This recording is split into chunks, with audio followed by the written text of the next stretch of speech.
मैं हूँ आचार्य अनुराधा। पिछले 16 वर्षों से मैं माँ बगलामुखी की अष्टम महाविद्या की तंत्र की क्रिया कर रही हूँ। आजकल के युग में जो चीज़ें मुझे परेशान कर रही हैं वो ये हैं कि इंटरनेट पे तंत्र के विषय में बहुत ही गलत जानकारी देके लोगों को भ्रमित करा जा रहा है, लोगों का मार्ग भटकाया जा रहा है। पहले मैं इन सब चीज़ों के विषय में आगे आके बोलना ज़रूरी नहीं समझती थी, पर अब स्थिति विषम देखते हुए मुझे ये सब चीज़ें ज़रूरी लगी।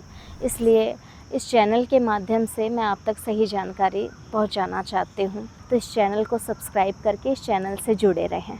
सबसे पहले मैं आपको तंत्र के विषय में थोड़ा बहुत बताना चाहती हूँ। तंत्र क्या है? आप लोगों में से शायद बहुतों को इस विषय में सटीक जानकारी नहीं है। तांत्रिक विद्या को लोग नकारात्मक और एक बुरा कर्म भी समझते हैं, पर तंत्र का अर्थ यही होता है किसी दैवीय शक्ति से खुद को जोड़ना, उपासना या साधना का पद्धति का मार्ग, इसे ही तंत्र कहते हैं। तंत्र के मार्ग में 10 महाविद्या होती है। मैं माँ बगलामुखी की उपासना करती हूँ और मैं जिन क्रियाओं का अनुष्ठान कर सकती हूँ वो अष्टम महाविद्या के अंतर्गत आता है। अष्टम महाविद्या की तंत्र विद्या इतनी ज़्यादा शक्तिशाली होती है कि अगर एक बार किसी पे छोड़ दी जाए तो जीवन भर उस व्यक्ति पे उस क्रिया का प्रभाव रहता है। अष्टम महाविद्या के अंतर्गत हम कुल 63 क्रियाएं कर सकते हैं और अष्टम महाविद्या की तंत्र विद्याओं का असर सीधा जिस जातक पे विधि होती है उसकी भावनाओं पे, विचार पे और आचरण पे पड़ता है। इसलिए प्रमुख रूप से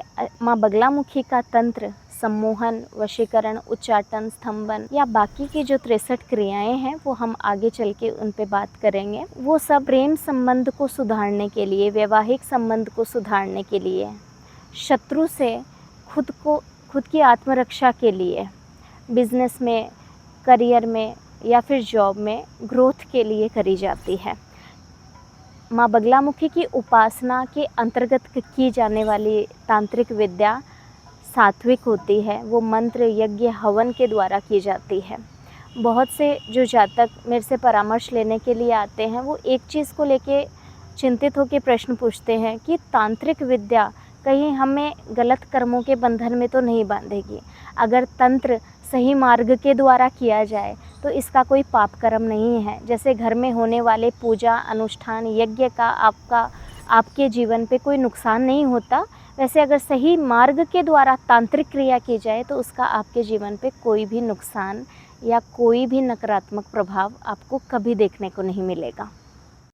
किसी भी तंत्र के साधक के लिए तांत्रिक साधनाओं में सिद्धि प्राप्त करना कोई आसान कार्य नहीं होता।